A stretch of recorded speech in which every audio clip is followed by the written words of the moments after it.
Zangam-se as comadres, descobrem-se as verdades. Pois é, hoje iremos falar sobre Donald Trump e Elon Musk, no entanto, sem nos focarmos excessivamente nestas figuras. Iremos ter aqui uma conversa franca sobre a democracia liberal representativa americana e a forma como ela está a falhar. O Pura Ideologia desta semana será dedicado precisamente a isso.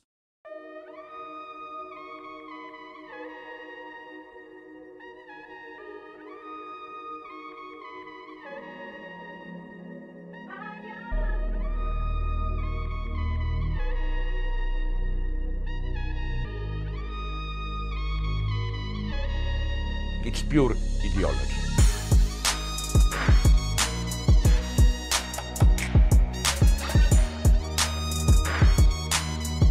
Então, Elon Musk, Donald Trump. Pois é, iremos falar um bocadinho sobre isso, não é verdade? Não me apetecia muito porque realmente são dois egos que eu realmente não gostaria de referir num vídeo. Mas tem de ser, porque estamos a falar do homem mais poderoso do mundo e do homem mais rico do mundo. E às vezes o homem mais rico do mundo consegue se confundir com o homem mais poderoso do mundo. De facto, estamos aqui numa situação que pode dar origem a algumas reflexões e é nelas que eu quero focar-me. Mas antes de continuar com o vídeo propriamente dito, o meu nome é Miguel Faria, sou mestre em Ciência Política pela Escola de Economia e Gestão da Universidade do Minho, sou também doutorando em Ciência Política e Relações Internacionais pela Escola de Economia e Gestão da Universidade do Minho. Portanto, mantive-me na mesma casa para fazer o doutoramento. Tenho aqui um canal de Ciência Política, portanto, com um viés marxista. Se quiserem ajudar este canal a crescer, podem fazer o seguinte, metam gosto, comentem, subscrevam e já sabem, não têm de comentar nada relacionado com o vídeo propriamente dito, podem apenas comentar aquilo que comeram ontem, que séries é que andam a ver, que jogos é que andam a jogar, que animes é que andam a consumir, que empreendimentos culinários é que andam a tentar na cozinha, enfim,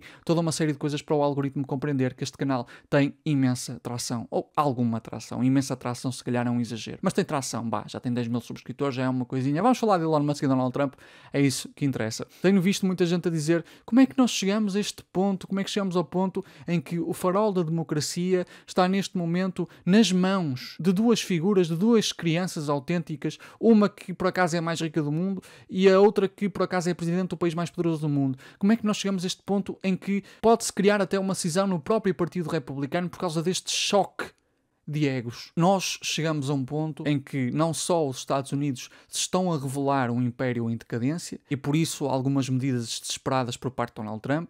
Uma delas é a tentativa de reindustrializar o país e esta tentativa de reindustrialização não irá dar certo, porque para reindustrializar, tal como Donald Trump pretende o país, é necessário fazer aqui uma alteração das cadeias produtivas no país de uma maneira que Donald Trump não conseguirá e que é muito difícil. É preciso fazer uma reforma estrutural que seria quase revolucionária. Donald Trump não conseguirá fazê-lo e, portanto, eu acredito genuinamente que isto são os pequenos suspiros de um império em decadência. Mas, por outro lado, mais do que um império em decadência, estamos aqui também a falar dos limites da democracia liberal representativa americana que cada vez mais estão à vista. O que nós vimos foi uma figura como Donald Trump, que foi financiada por outra figura como Elon Musk. Elon Musk foi um dos financiadores da campanha de Donald Trump e, hoje em dia, o que acontece é que Elon Musk acredita que tem aqui legitimidade para determinar, às vezes por completo, aquilo que serão as soluções políticas praticadas por Donald Trump. E embora Elon Musk seja a figura mais vocal em relação à sua exigência para que as políticas se alinhem com aquilo que ele pensa e, em última instância, os seus interesses de classe, embora ele seja a figura mais vocal, a verdade é que toda a democracia liberal representativa dos Estados Unidos está completamente tomada pelos interesses económicos. É a democracia liberal representativa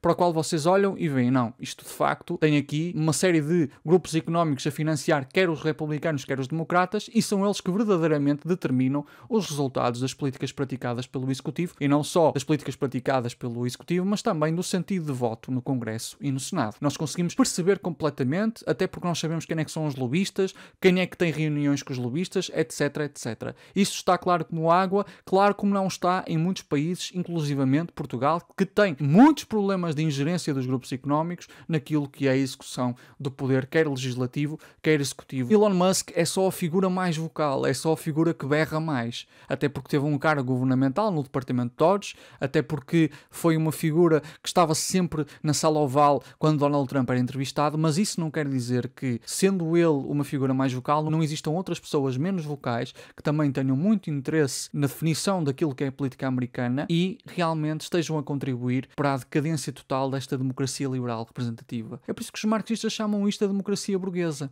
Muita gente critica os marxistas por chamarem a democracia representativa saída das revoluções liberais como uma democracia burguesa. Porque e tal, o que vocês querem é a ditadura. Não se trata disso. Os marxistas querem, efetivamente, uma democracia verdadeiramente popular. Mas falando especificamente da democracia burguesa, porque é que é a democracia burguesa? Quando a democracia liberal foi inaugurada, quando ela surge das revoluções liberais, ela não começa como uma democracia de sufrágio universal. Ela começa como uma democracia que tinha na sua arquitetura refletida um óbvio interesse de classe. No início de muitas democracias liberais, só podiam votar homens brancos com propriedade. E só a partir de um certo nível de propriedade é que podiam eleger-se para cargos representativos. Eventualmente isso mudou, passou de homens brancos com propriedade para todos os homens adultos, ou às vezes todos os homens brancos adultos. Isso depois vai ter diferentes articulações nas diferentes democracias liberais, mas o facto é que movimentos socialistas, movimentos feministas, como por exemplo o movimento das sufragistas, movimentos antirracistas, chegaram mesmo até a morrer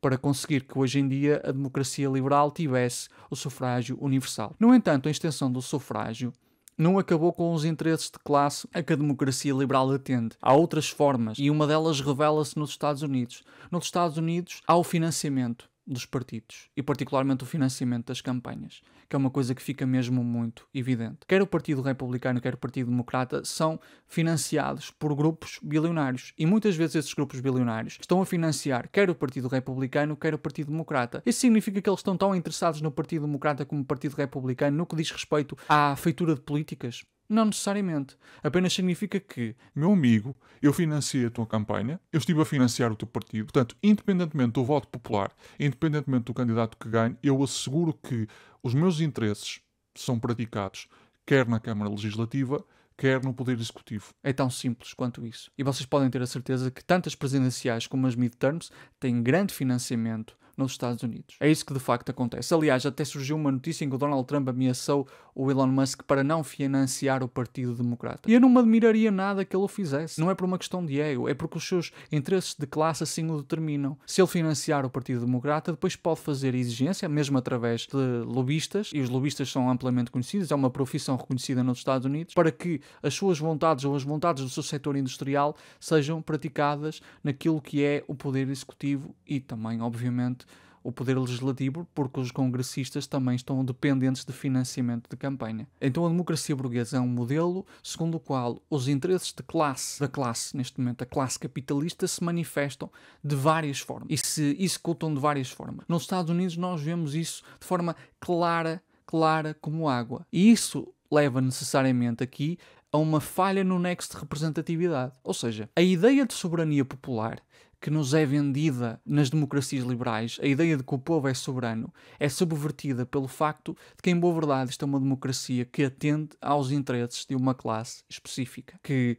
a vontade popular não se pode sobrepor aos interesses de uma classe específica. E quando nós chegamos a esse ponto e temos aqui momentos de agravamento das condições de vida das pessoas, há uma tendência para se gerar ressentimento. E quando se gera esse ressentimento, também podem aparecer as tais figuras populistas reacionárias que se menciona para se apropriarem desse ressentimento. Só que a questão é que essas figuras populistas reacionárias, em boa verdade, não vão resolver as causas do ressentimento da população, como nós sabemos. Vão ser financiadas, tal como os outros foram, e vão praticar o conjunto de medidas que esses financiadores querem no poder. É claro que tendo de fazer concessões aqui e ali para manterem a sua base eleitoral, mas os problemas estruturais da população, como por exemplo nos Estados Unidos a questão da saúde, a questão do crédito estudantil, não são resolvidas. Porque mexer na questão da saúde implicaria que nos Estados Unidos se confrontasse as seguradoras privadas, aqueles que providenciam seguros de saúde completamente absurdos. O caso do Luigi Mangione é tão somente um sintoma do problema e do ressentimento que as pessoas têm para com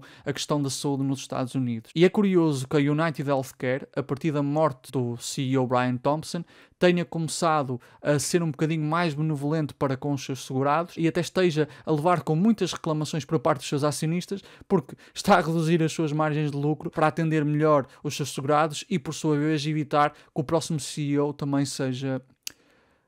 no âmbito da educação, há pessoas com 40 ou 50 anos que estão hoje a pagar os créditos estudantis dos seus 20, e confrontar essa realidade requer enfrentar os interesses da educação privada americana. Então não é possível fazê-lo, porque em última instância são estas pessoas que financiam as campanhas e são estas pessoas que irão ver as suas vontades políticas verdadeiramente a ser praticadas na sede do poder. E nós hoje estamos apenas a ver uma caricatura disso. É um império em decadência, num modelo que se prova cada vez mais falhado, e agora temos um elemento da burguesia americana que se limita a ser um bocadinho mais vocal que os outros alguma vez foram. Enquanto muitos elementos preferem estar nos bastidores a financiar as campanhas sem atraírem muita atenção para si, o facto é que Elon Musk é uma figura extremamente egocêntrica. É um indivíduo que gosta da luz das câmaras, tal como o próprio Donald Trump. Por isso é que eles chocaram. E está a manifestar os seus interesses de classe sem qualquer pudor.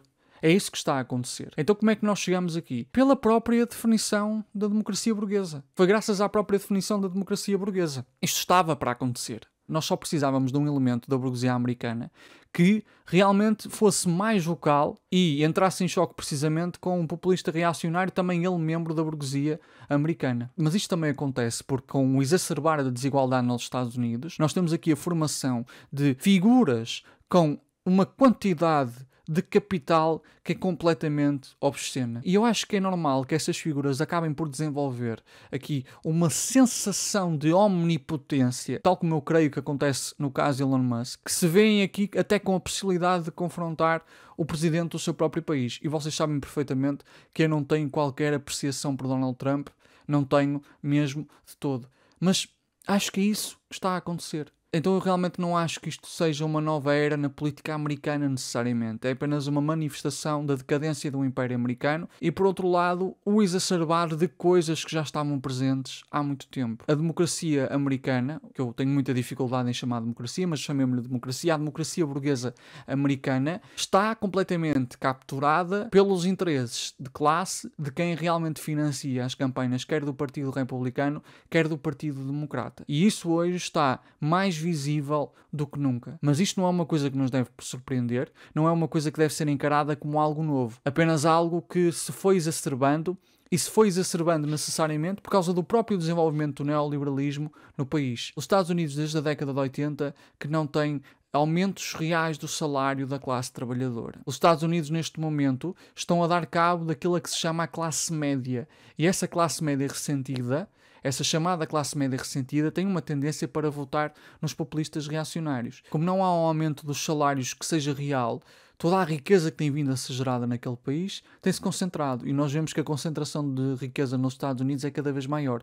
E essa concentração de riqueza leva necessariamente à criação de completas aberrações em termos de capital, que, se forem egocêntricas o suficiente, vão fazer este tipo de manifestações egóicas em frente ao presidente do país. Portanto, isto não é uma coisa que nos deve surpreender. O Elon Musk é, sobretudo, o resultado das políticas da década de 80 que ainda hoje se verificam no país. É o resultado de anos e anos de políticas que cada vez mais ilibam os capitalistas americanos de pagarem quaisquer impostos que seja. É o resultado de uma política que se anunciou como trickle-down economics, como esta ideia de que se a riqueza for gerada e mais gerada, eventualmente ela vai cair para que toda a gente seja beneficiada por ela.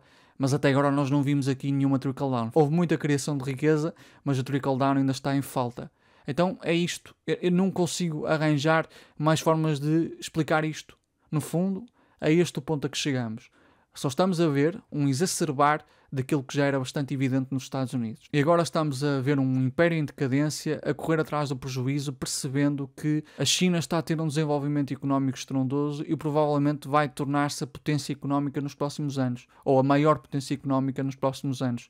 Isto é, para mim, o grito ou até um suspiro de um império que sabe que rapidamente vai deixar de ser. Associações, sindicatos e partidos. As classes dominantes têm horror aos coletivos.